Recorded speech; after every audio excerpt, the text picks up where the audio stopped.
అందరికీ నమస్కారం. శ్రీమద్ భగవద్గీత ఆధ్యాత్మిక రహస్యాలు అనే శీర్షిక ద్వారా శ్రీ త్రినాథ్ గారు ధారావాహిక ప్రసంగం చేస్తున్నారు. వారి ధారావాహిక ప్రసంగంలో ఈరోజు 338వ ప్రసంగం చేస్తున్నారు. శ్రీ త్రినాథ్ గారికి స్వాగతం. శ్రీమద్ భగవద్గీత ఆధ్యాత్మిక రహస్యాలు ఈ కార్యక్రమాన్ని తిలకిస్తున్నటువంటి సోదర సోదరిమణులందరికీ హార్దిక స్వాగతం. ముందుగా మనం ధార్మికము ఆధ్యాత్మికము అన్న విషయాన్ని చర్చిస్తున్నాం. 120 ఎపిసోడ్స్ పైనుండి ఈ విషయాన్ని మనం చర్చిస్తున్నాం. చాలా అతి గుహ్యమైన విషయము, గంభీరమైన విషయాన్ని మనం తప్పకుండా ప్రతి ఒక్కరు అర్థం చేసుకోవాలి. కేవలము ఈ యొక్క విషయాన్ని అర్థం చేసుకున్న వాళ్ళు ఖచ్చితంగా ధార్మికం నుండి ఆధ్యాత్మికంలోకి ఒక హై జంప్ చేస్తారు. ఆధ్యాత్మికం మనకు లిఫ్ట్ లాగా పనిచేస్తుంది. ధార్మికం కేవలం మార్గంలో తీసుకెళ్తుంది, గమ్యాన్ని మనకు చూపించలేదు. ఆధ్యాత్మికత మన గమ్యాన్ని చూపిస్తుంది. ఇప్పుడు మేరా భారత మహాన్ అంటాం. మామూలుగా భారతదేశం చాలా గొప్పది అంటాం. కానీ ఎందువల్ల గొప్పది అంటారు అర్థం చేసుకుంటాం. ఎందువల్ల గొప్పది? మేరా భారత మహాన్ ఎందువల్ల గొప్పది అంటే భగవంతుడు భారతదేశంలోనే వస్తారు. ఏమైందండి? ఆ విధంగా భారతదేశంలోనే వచ్చి అందరికీ ఇప్పుడు ఆధ్యాత్మిక జ్ఞానాన్ని, మధ్యాంత జ్ఞానాన్ని మనందరికీ ఇస్తారు. ఎక్కడ రారు. అందుకనే భారతదేశాన్ని భారత భూమి, పవిత్ర భూమి అంటారు, పుణ్యభూమి అంటారు, ధర్మభూమి అంటారు. సో ఇది ధార్మిక జగత్తులో మీకు అర్థం కాదు. మీరు ఎప్పుడైతే ఆధ్యాత్మిక జగత్తులోకి వస్తారో అప్పుడు మీరు కూడా అనుభవం చేస్తారో, ఇలా కొన్ని లక్షల మంది అనుభవం చేసినట్టు కూడా మీరు కూడా అనుభవం చేశారనుకోండి. భారతదేశం చాలా గొప్ప దేశం. సో అదృష్టవంతుని భారతదేశంలో జన్మ తీసుకుంటుంది. కావున ఖచ్చితంగా పరీక్షించుకోండి, విజయం కలగాలి మనసు. ఇప్పుడు మనము ఉపనిషత్తుల యొక్క సారాంశాన్ని తెలుసుకుంటాం. ఉపనిషత్తుల సారాంశము కూడా ఒకటే విధంగా ఉంటుందండి. భగవద్గీతలో చెప్పిన విధంగా ఉంటుంది. ఆత్మని శుద్ధి చేసుకోవడం, పరమాత్మ యొక్క స్మృతి ద్వారా, రాజయోగం అనే ప్రక్రియ ద్వారా ఆత్మ వృద్ధి చేసుకుంటే రేపు రాబోయేటువంటి కృతయుగములో సత్యయుగము, స్వర్ణయుగము, గోల్డెన్ ఏజ్ ఏదైతే భగవంతుడు ఇప్పటికే ప్రకటించడం జరిగిందో, ధర్మ సంస్థాపనార్థాయ సంభవాన్ని ఇందులోకి రావడానికి మనం ప్రయత్నం చేయాలి. ఖచ్చితంగా మనం రావడానికి భగవంతుడు ఒక ఇన్విటేషన్ అందరికీ కూడా ఇస్తుంది. ఇప్పుడు ఒకసారి మనము గత ఎపిసోడ్లో చర్చించుకున్న 2-3 శ్లోకాలు చర్చించుకున్నాం. ఇప్పుడు 3వ శ్లోకము ఎందులోది అంటే చాలా జాగ్రత్తగా వినండి. శ్వేతాశ్వతర ఉపనిషత్తు. రాసుకునే వాళ్ళు రాసుకోవచ్చు. మీరు గూగుల్లో కొట్టినా, ChatGPT కొట్టినా కరెక్ట్గా యాక్యురేట్గా అందులో ఉన్న సారాంశం ఇచ్చేస్తుంది. ఇందులో ఎటువంటి దాపరకం లేదు, వంకర టింకరగా అర్థం చేసుకునే ప్రయత్నం లేదు. మీకు అర్థం చేయించడానికి ఎటువంటి ప్రయత్నం నేను చేయటం లేదు. అర్థమైందండి? ఇది శ్వేతాశ్వతర ఉపనిషత్తు. ఇంతకుముందు మనం ముండక ఉపనిషత్తు ఒకటి, కఠోపనిషత్తు తెలుసుకున్నాం. ఇప్పుడు 2 శ్వేతాశ్వతర ఉపనిషత్తు 6.23 రాసుకునేవాడు రాసుకుంటారు. 6.23. ఒకసారి శ్లోకాన్ని వినండి. ఇక్కడ భగవంతుడి పట్ల, గురువు పట్ల అత్యంత భక్తి శ్రద్ధలు ఉండాలంట. ఏమైందండి? భగవంతుడి పట్ల, గురువు పట్ల వారికే ఉపనిషత్తుల సారం అంతా అర్థమవుతుంది. మిగతా వాళ్ళు ఎవరికి అర్థం కాదు. అర్థమైంది? మనకి ఎటువంటి ఇంట్రెస్ట్ లేకుండా ఊరికే ఉపనిషత్తు చదువుకుంటే మనకి దాని అర్థంలోకి వెళ్లకుండా విజయేంద్ర శ్లోకాల్లో మన చెప్పారు, ఆదిశంకరాచార్య చెప్పినట్టుగా డుక్కురం కరణే అంటే అర్థమైంది. డుక్కురం కరణ వ్యాకరణ సూత్రాలు అర్థం తెలియకుండా మీరు ఏదో చదువుకుంటూ వెళ్ళిపోతుంటే మీకు ఏం కాదండి. అందుకని ఇక్కడ ఏమన్నాడు? అత్యంత భక్తి శ్రద్ధలతో భగవంతుని తెలుసుకునే ఒక తపన ఉండాలి అంటున్నారు. అదే గురువు పట్ల కూడా అదే భావన ఉండాలి. అటువంటి వాళ్ళే ఉపనిషత్తుల సారాంశాన్ని బుద్ధిలో కూర్చోబెట్టుకోగలుగుతారు, భగవంతుని ప్రాప్తి చేసుకుంటారు అని చెప్తున్నాడు. ఈ శ్లోకం యొక్క అర్థం ముందుగానే మీకు చెప్పేస్తున్నాను. ఒక్కసారి ఈ శ్లోకాన్ని వినండి. యో దేవే పరాభక్తి యథా దేవే తథా గురౌ తస్యైతే కథితాః యర్దాః ప్రకాశం తే మహాత్మనః. అర్థమైందండి. ఇక్కడ ఏమంటున్నాడు? ఏ యో దేవే పరాభక్తి. ఎవరైతే, యో అంటే యహ, యహ అంటే 850 కోట్ల మనుషులలో ఎవరైతే, యో మద్భక్త సమే ప్రియ అంటాడు చూసారా, యహ, యో అంటే యహ, ఎవరైతే పరమాత్మ పట్ల పరాభక్తి కలిగి ఉంటారో, సుప్రీం డివోషన్. డివోషన్ సుప్రీం అంటే అది గూఢభక్తి కాదు. ఏదో నేను భక్తి చేసుకుంటున్నాను, పూజ చేసుకుంటున్నాను, భజన చేసుకుంటున్నాను కాదు. ఆత్మ జ్ఞానాన్ని పొంది ఆ పరమాత్మ తత్వాన్ని అనుభవం చేసుకునేటువంటి ఆ భగవంతుడు ఒక్కరే కదా భగవంతుడు. ఆ ఒక్క భగవంతుణ్ణి మనము అనుభవం చెయ్యాలి అంటే పరాభక్తి ఉండాలి, భగవంతుని పొందాలనేటువంటి ఒక తపన ఉండాలంటున్నారు. యో దేవి పరాభక్తి అన్నాడు చూసారా. అంతకంటే ఇంకోటి ఏం లేదంటే ఈ మూడవ నేత్రం తెలుసుకోవాలి, బుద్ధి నేత్రం తెలుసుకోవాలి. ఎవరు దేవీ దేవతలు ఎవరు? 33 కోట్ల మంది. అదేవిధంగా ధర్మస్థాపకులు ఎవరు? అదేవిధంగా ఈ ఏమిటంటారు పుణ్యాత్మలు మహాత్ములు ఎవరు? సాధువులు సంతులు ఋషులు మనల్ని ఏ కేటగిరీలో వస్తారు? ఈ స్పష్టత ఉండాలంటే దేహదారులంతా ఒక గ్రూపు, పరమాత్మ ఒకే ఒక గ్రూప్ కాదు. పరమాత్మ అంటే భగవంతుడు ఒక గ్రూప్ కాదు, భగవంతుడు ఒక్కడే. దేహదారులు అనేక మంది దేహదారులు, మనం అందరం కూడా దేహదారులమే.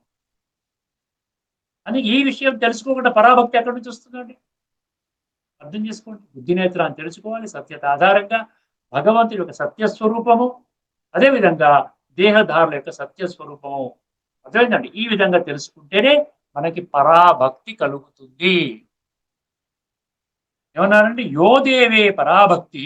అర్థమైంది కదా. మొదటి పంక్తి. రెండో పంక్తి, యథాదేవే తథా గురోవన.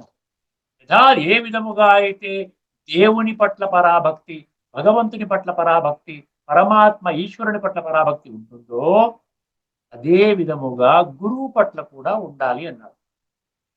ఇక్కడ గురువు అంటే ఎవరు? అర్థమైందండి. గురువు అంటే ఎవరని కొట్టాను నేను. అర్థమైందండి. గురువు అని ఎవరిని అడిగితే ఏం చెప్పి, తత్వదర్శి గురువు అని అన్నారు. తత్వాన్ని దర్శించిన వాడు గురువు, ఆత్మజ్ఞానం పొందినవాడు గురువు. అర్థమైందండి. అదేవిధంగా ఏమన్నారు? బ్రహ్మజ్ఞాని అన్నారు. బ్రహ్మజ్ఞాని అంటే ఏమిటి? తత్వజ్ఞాని, బ్రహ్మజ్ఞాని, ఆత్మజ్ఞాని, లేకపోతే ఇవన్నీ ఒకటే కదా. బ్రహ్మజ్ఞాని అంటే బ్రహ్మ మహాతత్వము, పరబ్రహ్మ స్వరూపము, బ్రాహ్మీ స్థితి అంటే ఆత్మస్వరూపము, పరమాత్మ స్వరూపము. అదేవిధంగా పరబ్రహ్మ ఏమంటే బ్రహ్మ మహాతత్వము అంటే పరమాత్మ ఆత్మ యొక్క నివాస స్థానము, పరంధామము. వీటి యొక్క జ్ఞానం ఉన్నటువంటి వాడిని బ్రహ్మజ్ఞాని అంటారు. అందువల్ల ఇటువంటి గురువు ఎక్కడ ఉన్నారు? వర్తమానంలో ఎవరు లేరు. వర్తమానంలో అందరూ దేవదారులందరూ కూడా భౌతికంగానే చెప్తున్నారు కదా. నేను దేవుని భ్రాంతిలోనే మనకు అన్ని శాస్త్రాల యొక్క సారాన్ని వినిపిస్తున్నారు. వారికి అంతవరకే తెలిసింది, వారికి అంతకంటే తెలియదు. ఇక్కడ గురువు ఎవరు అంటే కొంచెం లోతులో వెళితే భగవంతుడు నిరాకారుడు, ఒక దేహము ఆధారముగా, ఒక దేహాన్ని ఆధారము చేసుకొని వర్తమాన సమయములో జ్ఞానం చెప్తున్నారు, ఆధ్యాత్మిక జ్ఞానం చెప్తున్నారు. ఇక్కడ సత్యమైన గురువుని ఎవరిగా భావించవచ్చు? భగవంతుడు అడాప్ట్ చేసుకున్నటువంటి ఆ యొక్క దేహం ఏదైతే ఉందో, ఒక దేహాన్ని ఎంచుకున్నాడు. అవజానంతి మా మూఢ మానుషిం తను ఆశ్రితం అన్నాడు 9వ అధ్యాయం 11వ శ్లోకంలో. సో ఒక దేహాన్ని ఎంచుకుని వారి ముఖారవిందం నుండి ఆత్మజ్ఞానము, పరమాత్మ తత్వము, రాజయోగము, అన్ని ఆది మధ్యాంతాల జ్ఞానము, సంస్కార పరివర్తన జ్ఞానము, సృష్టి పరివర్తన జ్ఞానము వారి ముఖారవిందం నుంచి ఇస్తున్నారంటే వారికి ఎంత పెద్ద అర్హత ఉండాలండి. 850 కోట్ల మనిషిలో ఒక వ్యక్తిని ఎంచుకున్నాడంటే తెలుసుకోవడానికి మనం ప్రయత్నం చేస్తే బోర్డు దొరుకుతాయండి. మనం ఏమీ తెలుసుకోకుండా ఒక కంక్లూజన్కి వచ్చేస్తే మనకేం అర్థం కాదు. నలుగురు చెప్పిన మాటలు విని మనం ఏదో భావించుకుంటే కాదండి, మనం తెలుసుకోవాలి కొన్ని లక్షల మంది తెలుసుకున్న విషయం. సో ఇక్కడ గురువు ఏంటంటే పరమాత్మ ఏ దేహాన్ని ఆధారం చేసుకున్నారో వారికి ఏం పేరు పెట్టారండి? వారి దాదా లేఖరాజ్ అనే ఆ వ్యక్తి పేరు ఏం పెట్టారు? ప్రజాపిత బ్రహ్మ అని పెట్టారు. వారి ముఖారవిందం నుండి ఈశ్వరుడు ఈశ్వరీయ విశ్వవిద్యాలయం అంటే ప్రజాపిత బ్రహ్మ కుమారి ఈశ్వరీయ విశ్వవిద్యాలయం. సో గురువు అంటే ప్రజాపిత బ్రహ్మ. ప్రజాపిత బ్రహ్మ పట్ల కూడా మనకి పరమ భక్తి ఉండాలి, ఈశ్వరుడి పట్ల పరమ భక్తి ఉండాలి. అందుకని ఇక్కడ ఏం చెప్పాడు? యోదేవే పరాభక్తి యదాదేవి తదా గురౌ. రెండో పంక్తి అయిపోయింది కదండి. మూడో పంక్తి తస్యైతే కథితాః హ్యర్థాః. అప్పుడు ఎప్పుడైతే ఈ విధంగా గురువు పట్ల, పరమాత్మ పట్ల, అంటే ఈశ్వరుడి పట్ల సంపూర్ణ ఆ భక్తి, పరాభక్తి మీకు కలిగి ఉంటారో, అంటే ఒక జ్ఞానిగా, ఒక ఆత్మజ్ఞాని, ఒక బ్రహ్మజ్ఞాని, ఒక తత్వదర్శిగా మీరు తయారవుతారో, అప్పుడు మీకు ఈ ఉపనిషత్తులు మొత్తం, సంపూర్ణ ఉపనిషత్తులు ఏవైతే ఉన్నాయో దాని యొక్క సారాంశము, సత్యమైన అర్థము మీ బుద్ధిలో కూర్చుంటుంది అంటున్నాడు. తస్యైతే కదిదాహ హ్యర్థ అంటే అటువంటి దేవుని లాగానే గురువు పట్ల కూడా భక్తి ఉన్నవాడికి ఈ ఉపనిషత్తులలో చెప్పిన సత్యార్థములు అతని హృదయములో స్వయముగా వెలుగుతాయి. అక్కడ వెలుగుతాయి అంటే ప్రకాశంతే మహాత్మనః అన్నారు. అంటే ఒక్కసారి ఇల్యూమినేట్ అయిపోద్ది అనమాట. ఆత్మజ్ఞానం, పరమాత్మ తత్వం పొందితే అంతకంటే పొందవలసిందే ఉంది చెప్పండి ఒకసారి. హైయెస్ట్ ప్రాప్తి అనమాట. ప్రపంచంలో ఏ, ఇప్పుడు వర్తమాన సమాజంలో ఉన్న ఏ దేహధారిగా ఉన్నటువంటి గురువు ఇవ్వలేనటువంటి జ్ఞానాన్ని పరమాత్మ ఒక మనిషి శరీరం ఆధారంగా ఇస్తూ ఉన్నాడు. సో పరమాత్మ, ఆ గురువు వీరి పట్ల సంపూర్ణ నిష్ఠ, నిశ్చయము, ఆ విధంగా సంశయము లేకుండా, అరే నిజంగా వచ్చాడా, నిజంగా వచ్చాడా, ఇటువంటి పెట్టుకుంటా కూర్చుంటే అవదండి. వచ్చాడు అని చెప్తున్నాం కదా, వచ్చాడని భగవద్గీతలో చెప్పాడు కదా, ధర్మ సంస్థాపనార్థాయ సంభవామి మానుషిం తనుమాశ్రితం. అంటే భగవంతుని మాటలు కూడా మనం నిర్లక్ష్య వైఖరితో ఉంటామా? ఆలోచించండి ఒక్కసారి. ఎవరికి వాళ్ళు. ఎందుకంటే మన 7వ అధ్యాయం 3వ శ్లోకం తీసుకోండి. కొద్ది మంది మాత్రమే తెలుసుకుంటారు. ఎందుకు చెప్పాలి అలాగా? 7వ అధ్యాయం 26వ శ్లోకం చెప్పండి. నాకు సర్వ మానవ సృష్టి యొక్క భూత వర్తమాన భవిష్యత్ కాలాల జ్ఞానం ఉంది, కానీ నా గురించి ఎవరికి తెలియదు. ఎందుకు చెప్పాడు? 7వ అధ్యాయం 1వ శ్లోకంలో నా పరిచయాన్ని, సంపూర్ణ పరిచయం నేనే స్వయంగా తెలియచేస్తాను అని ఎందుకు చెప్పారు? మనకి ఇప్పటికే తెలుసును అనుకుంటే ఇవన్నిటికీ అర్థం లేదు కదండి. అందుకనే ఇప్పుడు భగవంతుడు ఏమంటున్నాడు? ఉపనిషత్తుల సారం, గీతోపనిషత్తు అంటారు కదా, గీతోపనిషత్సు అంటే ఉపనిషత్తుల సారమే గీత. గీతా సారం ఉపనిషత్సు. అన్ని సర్వశాస్త్రాల సారమే భగవద్గీత. అర్థమైంది? ఒక్కసారి గమనించండి. యో దేవే పరాభక్తి యదా దేవే తదా గురౌ తస్యైతే కథితాః. కథిత అంటే ఉపనిషత్తులలో చెప్పబడినటువంటి ఈ యొక్క హ్యర్థాః అంటే అర్థము, సత్యమైన అర్థము. ప్రకాశం తే మహాత్మన. ఎవరిలో ప్రకాశిస్తుంది? సాధారణ ఆత్మల్లో కాదంట, ఆత్మజ్ఞానం పొందినటువంటి ఒక మహానుభావుడిలో అది ప్రకాశిస్తుంది. ఈ విధంగా కొన్ని లక్షల మందిలో ఇప్పటికే జ్ఞాన ప్రకాశము జరిగింది. జ్ఞాన ప్రకాశం జరిగింది అనడానికి ఏదైనా ప్రూఫ్ ఉందా అంటే, జ్ఞాన ప్రకాశం జరిగినప్పుడు వాళ్ళ ప్రయారిటీస్ మొత్తం మారిపోతాయి. వాళ్ళ ప్రయారిటీస్ ఇంద్రియ సుఖాలు కాదు, వారి ప్రయారిటీస్ డబ్బు సంపాదన కోసం కాదు, వారి ప్రయారిటీస్ ఇంకా ఏదో స్థూలంగా ఏదో పొందాలి, ఏ పేరు ప్రతిష్టలు పొందాలి, సన్మానాలు పొందాలి, వాళ్ళతో గుర్తింపు పొందాలి, వీటితో ఏ అక్కర్లే. హైయెస్ట్ ప్రాప్తి పొందిన వాడికి ఇవన్నీ చిన్న చిన్న ప్రాప్తులు. అవి వచ్చేటప్పుడు వస్తాయి, పోతూ ఉంటాయి. అవి అన్ని టెంపరీ, దానివల్ల ఏమీ జరగదు. ఆత్మ చింతన, పరమాత్మ చింతన, రాజయోగం అనే ప్రక్రియ ద్వారా ఆత్మ శుద్ధి చేసుకోవడం అన్నమాట. అది ముఖ్యమైనటువంటి కర్తవ్యము. ఈ సమయంలో భగవంతుడి యొక్క పిలుపు, సమయం యొక్క పిలుపు, శాస్త్రాల యొక్క పిలుపు, అందరి యొక్క పిలుపు ఇదే అన్నమాట. ఎందుకంటే పరమాత్మ నిరాకారుడు, జ్యోతి స్వరూపుడు. ఎక్కడుంటాడు? చక్రము ఆవల ఉంటాడు. చక్రం ఆవల ఉన్నటువంటి పరమాత్మకి మాత్రమే సృష్టి యొక్క ఆది మధ్యాంతాల జ్ఞానము ఉంటుంది. ఒక్కసారి ఇందులో చెప్పినటువంటి విషయాలను ఒకసారి గమనించండి. ఇక్కడ ఏమిచ్చారు మీనింగ్? దేవుని పట్ల పరమ భక్తి ఉన్నవాడికి, అలాగే దేవుని లాగానే గురువు పట్ల కూడా భక్తి ఉన్నవాడికి, గురువు యొక్క పరిచయం లేదు, దేవుడి యొక్క పరిచయం లేదు కాబట్టి ఉపనిషత్తులు అర్థం కాలేదు. అందుకనే దాని పఠన, పారాయణ, శ్రవణ, ప్రచార ప్రసారం కోసం వినియోగించుకుంటున్నాం. దేవుని పట్ల పరమ భక్తి ఉన్నవాడికి, దేవుని లాగానే గురువు పట్ల కూడా భక్తి ఉన్నవాడికి ఈ ఉపనిషత్తులలో చెప్పిన సత్యార్థములు అతని హృదయములో స్వయముగా వెలుగుతాయి. ఆటోమేటిక్ గా 3వ నేత్రం తెరుచుకుంటుంది అనమాట. ఒక్కసారి అమ్మమ్మమ్మమ్మ అంటూ ఆ ప్రయాణంలో ఒక అడుగు వేస్తాడు. అక్కడి నుంచి ఆధ్యాత్మిక జగత్తులో హైయెస్ట్ స్థానానికి చేరుకుంటాడు. అదనమాట ఈ శ్లోకం చెప్పినటువంటిది. ఇది ఉపనిషత్తులందరి మూలమంత్రం లాంటిది ఏంటండి. చూడండి, ఇది ఉపనిషత్తులందరి మూల మంత్రము లాంటిది అని చెప్పి కూడా ఇవ్వటం జరిగింది. ఇక్కడ దీనికి నేను ఒకసారి మీకు గీతలో ఏం చెప్పాడు, గీతలో ఏం చెప్పాడు, తత్వదర్శి, తత్వాన్ని తెలిసిన వాళ్ళ దగ్గరికి వెళ్ళండి, వాళ్ళు జ్ఞానం చెప్తారని చెప్పాడు. 4వ అధ్యాయం 34వ శ్లోకం. అర్థమైందండి? ఏం చెప్పాడు? తద్విద్ధి ప్రణిపాతేన పరిప్రశ్నేన సేవయా ఉపదేక్ష్యంతి తే జ్ఞానం జ్ఞానినః తత్వదర్శినః. ఇదివరకే మనం ఈ శ్లోకాన్ని చాలాసార్లు చెప్పుకున్నాం. తత్వదర్శినికి వెళ్ళండి, గౌరవ భావంతో వెళ్ళి నేను జ్ఞానం తెలుసుకోవడానికి మీ దగ్గరికి వచ్చాను, మీరు జ్ఞానం చెప్పండి అని అడిగితే ఆయన ఆదిమధ్యాంతాల జ్ఞానం, ఆయన తెలుసుకున్న జ్ఞానం చెప్తాడు. తన సమానంగా తయారు చేస్తాడు, పరమాత్మకి సమానంగా తయారు చేస్తాడు. 9వ అధ్యాయంలోని 22వ శ్లోకం. అనన్యాస్ చింతయంతో మాం ఏ జనాః పర్యుపాసతే తేషాం నిత్యాభియుక్తానాం యోగక్షేమం వహామ్యహం. ఇది కూడా అనన్య భక్తి, చాలా మిక్కిలి శ్రద్ధతో చేయవలసిన భక్తి, సత్యత ఆధారంగా ముందుకు వెళ్ళే భక్తి, తత్వాన్ని దర్శించిన చేసిన భక్తి.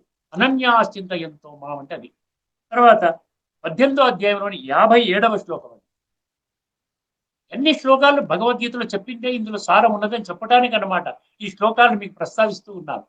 చేతసా సర్వకర్మాణి మయి సన్యస్య మత్పరః. అర్థమైందండి? చేతసా సర్వకర్మాణి మయి సన్యస్య మత్పరః బుద్ధియోగముపాశ్రిత్య మచ్చిత్తః సతతం భవాన్. మచ్చిత్తః సతతం, నిరంతరము నాయందే మనసు పెట్టాలంట. ఎక్కడ అవసరం లేదు, ఎందుకంటే ఇప్పుడు సంస్కార పరివర్తన ముఖ్యమైనటువంటి లక్ష్యము. అది కొద్దిమంది చేసుకుంటారు. ఆ కొద్ది మందిలో రావడం కోసం అని చెప్పి ఈ రకరకాలుగా ఈ రహస్యాల ద్వారా భగవంతుడు డిఫరెంట్ డైమెన్షన్స్ లో అందరికీ మన దృష్టికి తీసుకుని వస్తున్నారు. తర్వాత ఇంకొక శ్లోకం, 9వ అధ్యాయం 13వ శ్లోకం. మహాత్మానస్తు మాం పార్థ దైవీం ప్రకృతిమాశ్రితాః. మహాత్ములంట దైవీ ప్రకృతి, నేను దేవతగా అవ్వాలి. ఎందుకంటే రేపు రాబోయేటువంటి సత్య త్రేతాయుగాల్లో మనుషులు, అక్కడ మనుషులు అన్నారు, దివ్య గుణాలతో విలసిల్లుతారు, వాళ్ళు దేవతలు అంటారు వాళ్ళని. నేను కూడా అందులోకి రావాలి అని తపనతో ఉన్నాను, అందుకనే నన్ను మహాత్మా అన్నాడు. ఇక్కడ కూడా ఈ శ్లోకంలో కూడా ఏమన్నాడు, అతని హృదయం ఏమన్నాడు, ఇక్కడ ప్రకాశంతే మహాత్మనః అన్నాడు. గీతలో ఏమన్నాడు, మహాత్మానస్తు మాం పార్థ దైవీం ప్రకృతిమాశ్రితాః అదే భజంతి అనన్య మనసో జ్ఞాత్వా భూతాదిం అవ్యయం. నన్ను పరమాత్మగా గుర్తించి నా మీద బలిహారం అవుతాడు. 9వ అధ్యాయంలోని 13. అని చూసుకుంటే ఏమర్థమవుతుందండి, ఉపనిషత్తుల సారము కూడా పరమాత్మని మీరు పొందడానికి మీరు పరమ భక్తి కలిగి ఉండాలి అని ఈ విధంగా ఈ శ్లోకంలో చెప్పడం జరిగిందని. ఇప్పుడు మనము కాలచక్రం గురించి తెలుసుకుంటున్నాం. ఒకసారి కాలచక్రం బొమ్మ వేస్తాను మీకు, వేస్తే అద్భుతమైనటువంటి శ్లోకం అండి, చాలా శ్రద్ధగా వినండి. ఎటువంటి సందేహం ఉండదండి, కేవలం సత్యత ఆధారం చేసుకుంటే సందేహాలు ఉండవు. సత్యతను విడిచిపెట్టారు అంటే మాత్రం చాలా సందేహాలు ఉంటాయి, అన్ని సందేహాలే. సత్యత ఆధారం 3వ నేతను తెలుసుకోవడం, ఏ సందేహం ఉండదు. ఎందుకంటే గీతలో చెప్పినటువంటి ఆ పంక్తుల అర్థమే చెప్తున్నాను, ఉపనిషత్తుల అర్థం చెప్తున్నాను, భజగోవింద శ్లోకాల అర్థం తెలియజేస్తాను. అదేవిధంగా పతంజలి యోగ శాస్త్రంలో చెప్పిన అర్థం, ఈశ్వర ఏమన్నాడు అక్కడ, ప్రణిధానం అన్నాడు, ఈశ్వరు మీద బలిహారం అన్నాడు, అక్కడ కూడా స్వాధ్యాయ అన్నాడు, అంటే స్వయం యొక్క స్టడీ అన్నాడు. అందరూ అది చెప్తున్నారు కదా. ఒకసారి గమనించండి. ఇప్పుడు 9వ అధ్యాయంలోని 21వ శ్లోకం. 9వ అధ్యాయంలో 20 శ్లోకం గత ఎపిసోడ్ చర్చించుకున్నాము. ఇప్పుడు మనము 21వ శ్లోకం చర్చించుకోబోతున్నాం. ఏమిటంటే ఆ శ్లోకాన్ని జాగ్రత్తగా వినండి ఒక్కసారి. శ్లోకం చదువుతాను, తర్వాత మీకు అర్థం చేయిస్తాను, ప్రతి పదం అర్థం చేయిస్తాను. ఏతం భుక్త్వా స్వర్గలోకం విశాలం, ఏతం భుక్త్వా స్వర్గలోకం విశాలం క్షీణే పుణ్యే మర్త్యలోకం విశంతి ఏవం త్రయీ ధర్మమనుప్రపన్నా గతాగతం కామకామా లభంతే. ఇది శ్లోకం. కొద్ది మంది మాత్రమే సత్యయుగములోకి వస్తారు, దాన్ని స్వర్గము అంటారు. అర్థమైందండి? 9 లక్షలతో ప్రారంభమవుతుంది, చివరికి 3 కోట్లతో ఎండ్ అవుతుంది. అందుకని 3 కోటి దేవతలు ఒక్కటైనారు అని ఇది కూడా భక్తిలో కూడా ఉంది. అర్థమైందండి? తర్వాత మళ్ళీ 30 కోట్లు ఏడవుతారు, 33 కోట్ల మంది సత్యత్రేత అరకల్పం ఉంటారు. అర్థమైందండి? అందుకని అక్కడ విశాలం ఎందుకన్నాడు, ఈ భూమండలమే ఇప్పుడు 850 కోట్ల మందిని భరిస్తున్నటువంటి ఈ భూమండలం మీదనే కొద్ది మంది మాత్రమే ఉంటే ఏమవుతుంది, విశాలం అవుతుంది. ఒక ఊరు ఒక కుటుంబం ఉంటుందండి, అంతే కదా. ప్రపంచం మొత్తం మీద కొన్ని లక్షల మంది స్టార్టింగ్ లో ఉంటారు, తర్వాత కొన్ని కోట్ల మంది ఉంటారు. 850 కోట్ల మంది అంటే 800 పైచిరు కోట్లంతా మాయమైపోతారు కదా. అందుకని ఏమన్నా స్వర్గలోకం విశాలము అన్నాడు. ఏతం భుక్త్వా స్వర్గలోకం విశాలం. ఎప్పుడు సత్యయుగములోకి వెళ్ళడానికి మీరు సాత్విక సంస్కారాలు పూర్తిగా పెంపొందించుకొని శరీర త్యాగము చేసి వెళితే ఆ సాత్విక సంస్కారాల ఆధారముగా ఈ విశాలమైనటువంటి స్వర్గములో మీరు జన్మ తీసుకుంటారు. తర్వాత మళ్ళీ ఏమవుతుంది? సత్యత్రేతాయుగాలు అయిపోతుంది. క్షీణే పుణ్యే మర్త్యలోకం విశంతి. విశంతి అంటే ప్రవేశిస్తారు. ఎక్కడ ప్రవేశిస్తారు? మళ్ళీ ద్వాపర కలియుగాల్లో ప్రవేశిస్తారు.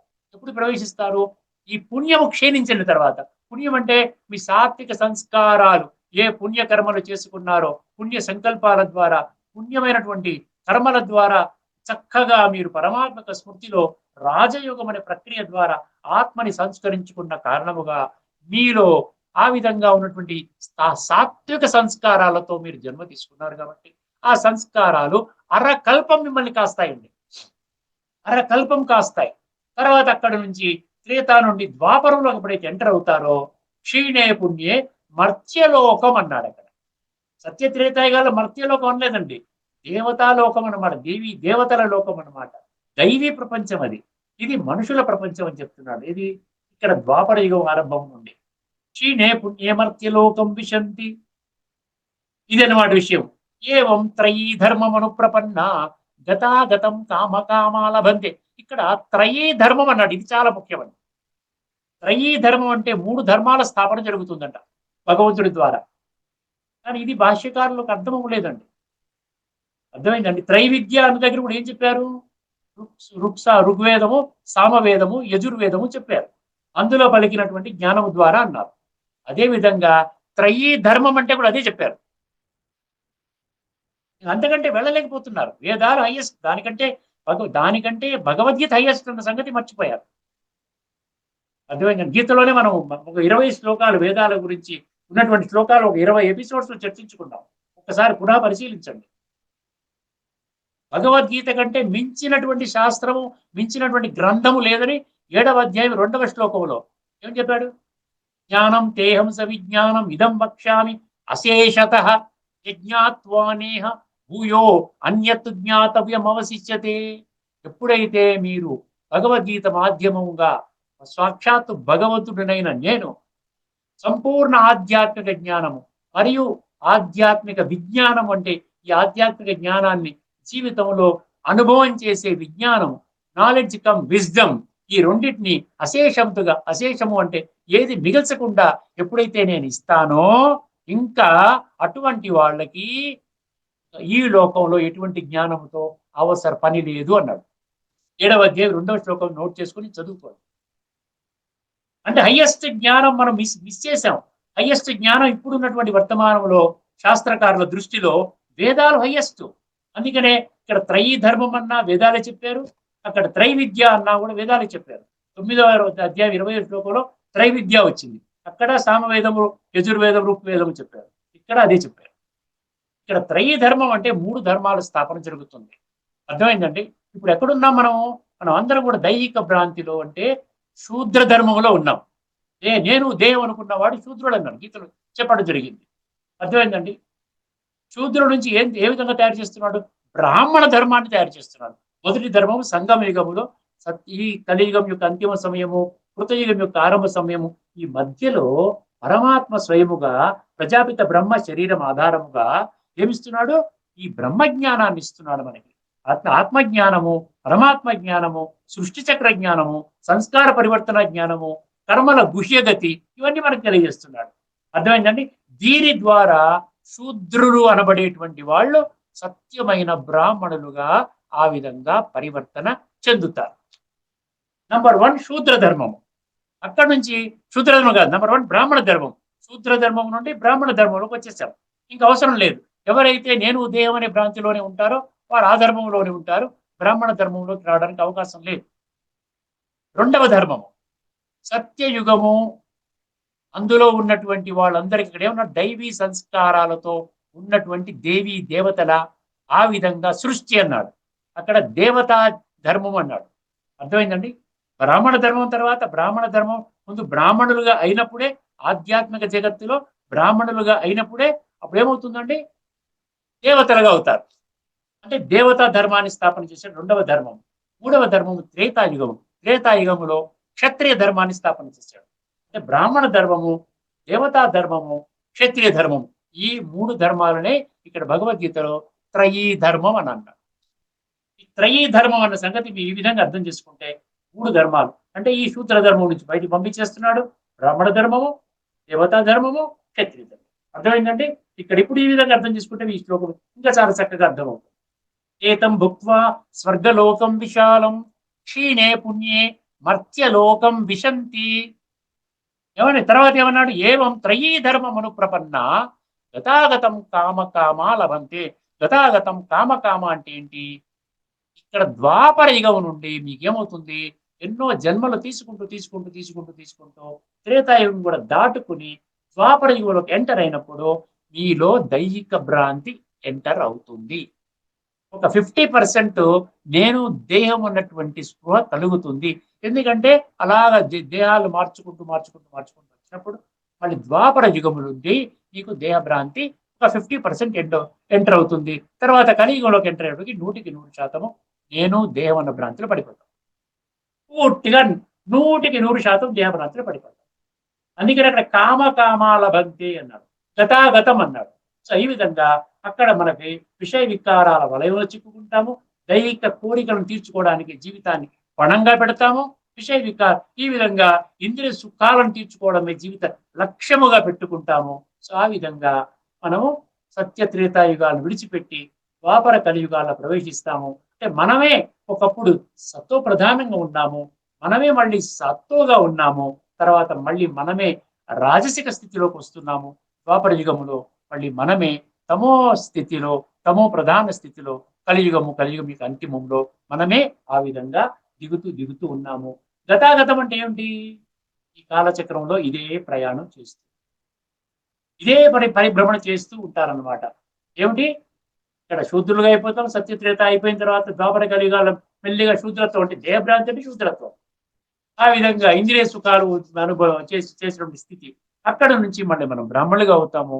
తర్వాత మళ్ళీ దేవతలు, తర్వాత మళ్ళీ క్షత్రియులు, తర్వాత మళ్ళీ వైశ్యులు అంటే ఇక్కడ వైశ్యులు అంటే కర్మ చేసేవాళ్ళు, కర్మలు చేసే యుగం అంటే ద్వాపర యుగం. తర్వాత మళ్ళీ శూద్రులు. ఈ విధంగా ఈ 5 వర్ణాలు అనమాట. అక్కడ దేవతా వర్ణం అనేది భగవంతుడు స్పెషల్ గా సత్యయుగంలో ఉండేటువంటి వాళ్ళకి దాని దేవతా ధర్మం అన్నాడు. అర్థమైందండి? తర్వాత మళ్ళీ క్షత్రియ, వైశ్య, శూద్ర ధర్మం. ఈ విధంగా దైహిక ప్రాంతులు పడిపోయి ఈ కాలచక్రంలో ఇలాగ తిరుగుతూనే ఉంటాం. ఇది అనంతంగా తిరుగుతుంది, ఇది ఆగదు. అందువలన ముఖ్యంగా ఈ శ్లోకాన్ని నేను ఎందుకు ఎంచుకుని చెప్తున్నాను అంటే, మనము ఈ యొక్క జన్మది శాశ్వతం అయిపోయింది, జన్మరాహిత్యం అనేది చెప్పినటువంటి దాన్ని ఇప్పటి వరకు నమ్ముకున్నాను. ఇక దీనికి ఎటువంటి ఆధారాలు కూడా లేవు. ఖచ్చితంగా నేను కొంత సమయాన్ని తదుపరి జన్మ కోసం కేటాయించాలి. అర్థమైందండి? ఇది ఈ శ్లోకంలో ఉన్నటువంటి తత్వము. ఒక్కసారి భాష్యకారులు ఏమి రాసుకున్నారో ఈ శ్లోకము, అంతకుముందు ఉన్నటువంటి 9వ అధ్యాయంలోని 20వ శ్లోకము భాష్యకారులకు అర్థం కాలేదు కాబట్టి వాళ్ళు అక్కడ వేదాలను తీసుకొచ్చారు. వేదాల కంటే గొప్పది శ్రీమద్ భగవద్గీతని ఇప్పటికే మనం దాన్ని చాలా విశ్లేషించుకున్నాం. 2వ అధ్యాయంలోని 45వ శ్లోకం జాగ్రత్తగా రాసుకోండి. త్రైగుణ్య విషయా వేద అనేసాడు. త్రిగుణాల వరకే తీసుకుని వెళుతుంది. త్రిగుణాలు అంటే సత్వ, రజో, తమో. కానీ త్రిగుణాతీత స్థితికి పరమాత్మ తీసుకుని వెళ్తాడు. అర్థమైంది? త్రిగుణాతీత స్థితి అంటే స్థాయిగా ఉంటాము. ఇప్పుడు ఉన్నటువంటి ఈ కన్ఫ్లుయెన్స్ ఏజ్ అంటారు. ఈ సంగమ యుగములో మనం త్రిగుణాతీత స్థితికి చేరుకుంటాము. అక్కడి నుంచి బ్రాహ్మణులుగా అవుతాము. తర్వాత దేవతలు, క్షత్రియులు, ఈ విధంగా వైశ్యుడు, శూద్రుడు. ఇక్కడ ఏమి ఇచ్చారో చూడండి ఒక్కసారి. 9వ అధ్యాయం 21వ శ్లోకం. ఈ విశాల స్వర్గమునందు భోగములను అనుభవించి, ఈ విశాల స్వర్గమునందు భోగములను అనుభవించి ఈ సత్య త్రేతాయుగా రెండింటినీ కూడా స్వర్గం అంటారు. పుణ్యములు అయిపోగానే అంటే క్షీణింపగానే బ్రాకెట్లో ఇచ్చాడు, మరలా మర్త్యలోకమున ప్రవేశించురు. మర్త్యలోకం అంటే ద్వాపరయుగం ఉంది. అందుకని ఇక్కడ ఏమన్నారు? మనుషులు అన్నాడు. మర్త్యలోకం అంటే మనుషులు అన్నాడు ద్వాపరయుగము. తర్వాత కలియుగంలో ఉన్న మనుషుల్ని కూడా అనట్లేదండి, అసురులు అన్నారు. దైవ అసుర సంపద విభాగ యోగం మీరు చదువుకోండి. ఈ విధముగా మరలా ఏమన్నారండి, ఈ విశాల స్వర్గమునందు భోగములను అనుభవించి పుణ్యములు అయిపోగానే క్షీణింపగానే మరలా మత్స్యలోకమున ప్రవేశించరు. ఈ విధముగా స్వర్గ ప్రాప్తి సాధనములైన వేదత్రయ విహిత సకామ కర్మలను ఆశ్రయించువారు. ఇక్కడ వేదత్రయ అర్థమైందండి. మళ్ళీ సామవేదం, ఋగ్వేదం, యజుర్వేదం ఈ వేదత్రయాల గురించి చెప్పడం జరిగింది. వేదత్రయ విహిత సకామ కర్మలను ఆశ్రయించువారు భోగములను ఆశించుచు స్వర్గ మర్త్య లోకముల మధ్య, స్వర్గ అంటే సత్యత్రేతాయుగాలు, మర్త్యలోకం అంటే ద్వాపర కలియుగాలు. ఈ అర్థమైందండి, ఈ అర్థం చేసుకోండి. స్వర్గలోకము, మర్త్యలోకం అంటే మనుష్య లోకము. స్వర్గ మర్త్యలోకముల మధ్య రాకపోకలు సాగించుచుందురు అనగా పుణ్య ప్రభావముచే స్వర్గమునకు పోగుదురు, పుణ్యము క్షీణింపగనే మర్త్యలోకమునకు వచ్చెదరు. అర్థమైందండి. ఇక్కడ నుంచి మనం ఈ చర్చను ఇక్కడితో ముగించుకుందాం. తదుపరి ఎపిసోడ్ లో మరొక అద్భుతమైన శ్లోకము, కాలచక్రం గురించి అద్భుతమైన శ్లోకాలు, భగవద్గీత నుంచి అన్ని శ్లోకాలు మీ ముందు ఉంచుతున్నానండి. కేవలం బుద్ధి నేత్రాన్ని తెచ్చుకుని సత్యత ఆధారంగా ముందుకు వెళ్ళగలిగితే మీ జీవితము సమూలంగా పరమాత్మ మార్గంలో ప్రయాణించడానికి అవకాశం ఉంది. అంతవరకు సెలవు. అదేవిధంగా మన ఉపనిషత్తుల్లో కూడా మరొక అద్భుతమైన శ్లోకాన్ని మీ ముందు ఉంచడానికి ప్రయత్నం చేస్తానండి. అంతవరకు సెలవు. అందరికీ నమస్కారం. లోకా సమస్త సుఖినో భవంతు. శ్రీమద్ భగవద్గీత ఆధ్యాత్మిక రహస్యాల తత్వసారాన్ని మనకు సందేశించిన శ్రీ శ్రీనాథ్ గారికి ధన్యవాదాలు.